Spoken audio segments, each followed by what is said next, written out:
ನಾನು ಒಂದು ಹೇಳ, ಹಿಂದೆ ಮೋದಿ ಅವರಿಗೆ ಧನುಷ್ ಕೊಟ್ಟಾಗ ಅದನ್ನು ಹೇಳಿಕೆ ಅಂತ ಹೇಳಿಲ್ಲ ನೋಡಿ. ನನ್ನ ಧ್ಯಾನದಲ್ಲಿ, ಧ್ಯಾನ ಅಂತ ಏನು ಹೇಳ್ತೀವಿ ಇಲ್ಲಿ, ಇದನ್ನು ಸೂರ್ಯ ನೇತ್ರ, ಇದನ್ನು ಚಂದ್ರ ನೇತ್ರ, ಇದನ್ನು ಅಗ್ನಿಹೋತ್ರ ನೇತ್ರ ಅಂತ, ಥರ್ಡ್ ಐ ಅಂತ, ಜ್ಞಾನ ಚಕ್ಷು ಅಂತ ಶಾಸ್ತ್ರದಲ್ಲಿ ಹೇಳ್ತಾರೆ.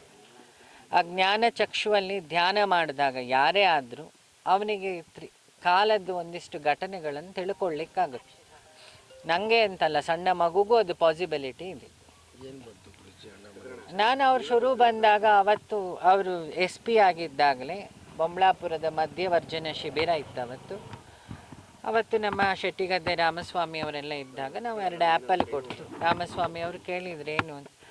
ಅವತ್ತೊಂದು ಮಾತು ಹೇಳಿತು, ಇನ್ನು ಕಾಕಿಯಿಂದ ಅವರು ಖಾದಿ ಉಡ್ತಾರೆ ಅಂತ. ಕಾರಣ, ಆ ವ್ಯಕ್ತಿ ಹತ್ರ IPS, ನಾನು ಹೇಳೋದು ಎಲ್ಲ ಆಫೀಸರ್ಸ್ಗಳಿಗೂ, ಅಡ್ಮಿನಿಸ್ಟ್ರೇಷನ್ ಡಿಪಾರ್ಟ್ಮೆಂಟಲ್ಲಿದ್ದವರಿಗೆ, ದಯಮಾಡಿ ನೀವೆಲ್ಲ ಡೆಮೋಕ್ರಸಿಗೆ ಬರೋ ಪ್ರಯತ್ನವನ್ನು ಮಾಡಿ.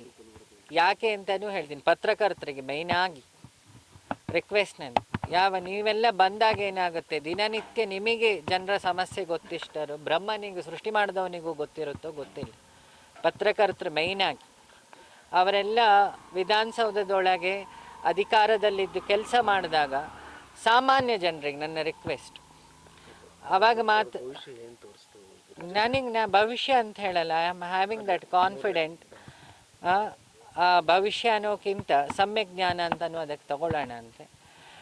ಒಂದಿನ ನಾವು ತಮಿಳ್ನಾಡಲ್ಲಿ ಮುಖ್ಯಮಂತ್ರಿಯಾಗಿ ಅಣ್ಣಾಮಲೈ ಅವರು ಪ್ರಮಾಣ ವಚನ ಸ್ವೀಕಾರ ಮಾಡೋದು ನಾನು ನೋಡ್ತೀವಿ, ನೀವು ನೋಡ್ತೀವಿ.